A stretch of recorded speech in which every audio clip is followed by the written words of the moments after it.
In the annals of British history, there is one event that still resonates, echoing through centuries, causing debates and stirring emotions.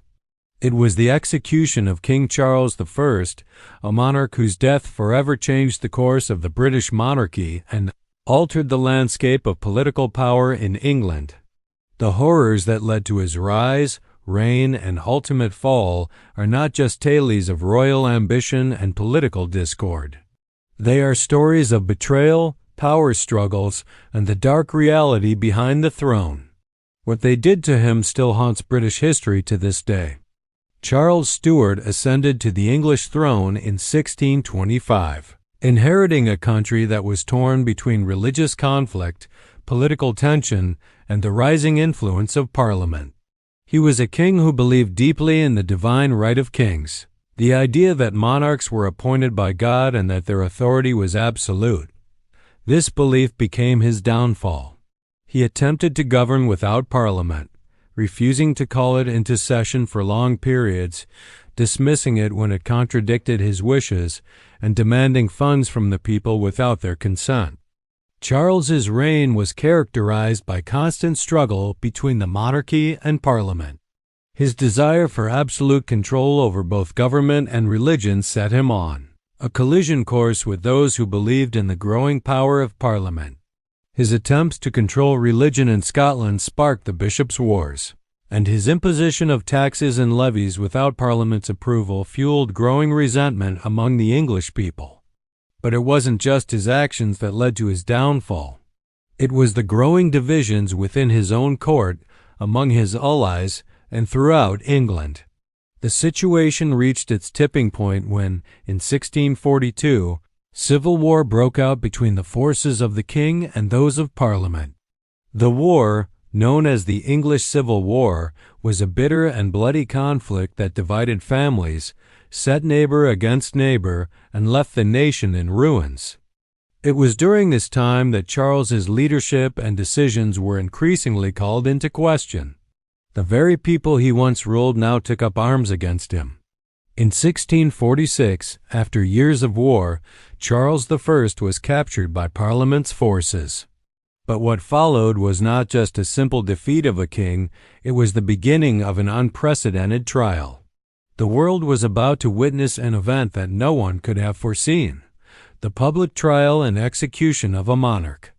Charles's capture marked the beginning of a long and bitter struggle for his survival. He refused to recognize the authority of the court that had been set up to try him. He argued that as king, he was divinely appointed and that no earthly court had the right to judge him. His refusal to cooperate only angered his captors, and the trial went ahead with him as the accused. It was an extraordinary moment in British history, one where the king, once the supreme authority, was treated as a common criminal.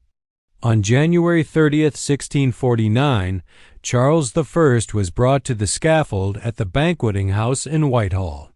The streets of London were filled with spectators, eager to witness the end of a king.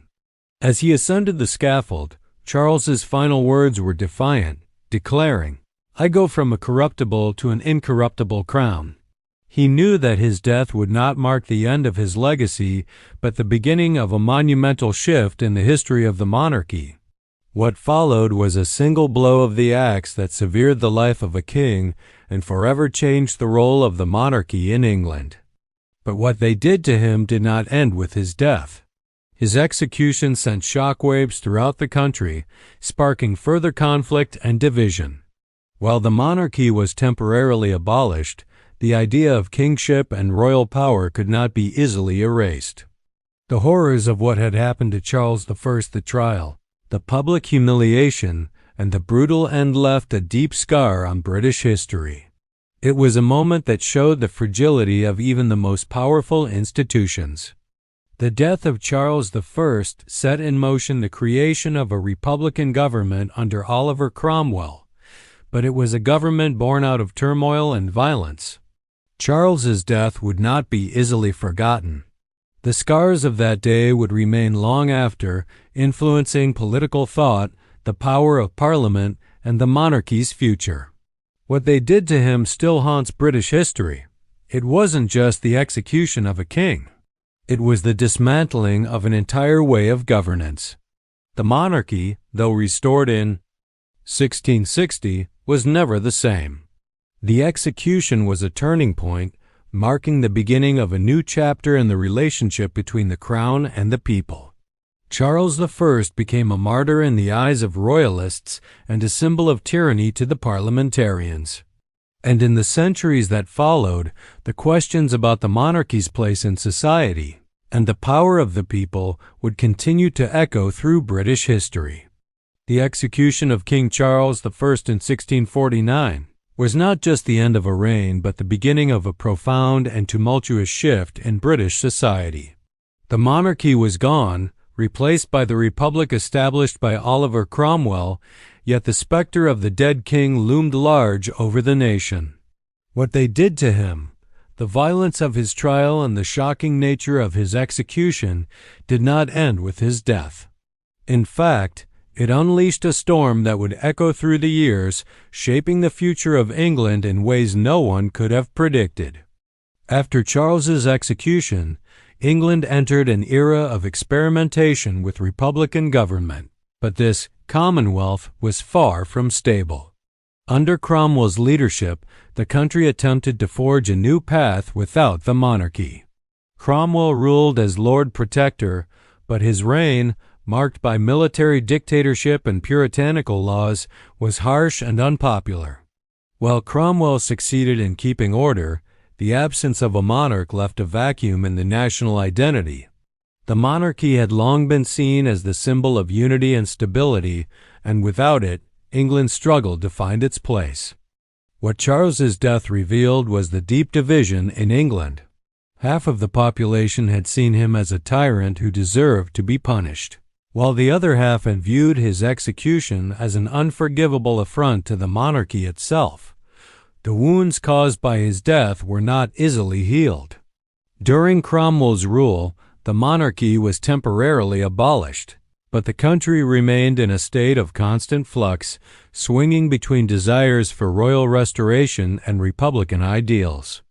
Charles's death and the rise of the Commonwealth also deepened the sense of betrayal and mistrust that existed between monarchists and parliamentarians. For the Royalists, Charles was a martyr who had died for the throne, and his son, Charles II, became their figurehead, their symbol of hope for a royal restoration. The execution had sparked a war of ideas that would last far beyond Cromwell's death in 1658. The question was no longer whether England should have a monarchy, but what form that monarchy should take. In 1660, after years of division and uncertainty, the monarchy was restored with the return of Charles II to the throne. The public celebration was overwhelming. People who had once turned their backs on the crown now flocked to welcome the son of the man they had executed. But the monarchy was not the same. The events surrounding Charles I's death had changed the relationship between the crown and the people. Charles II would reign, but his power would never again be absolute.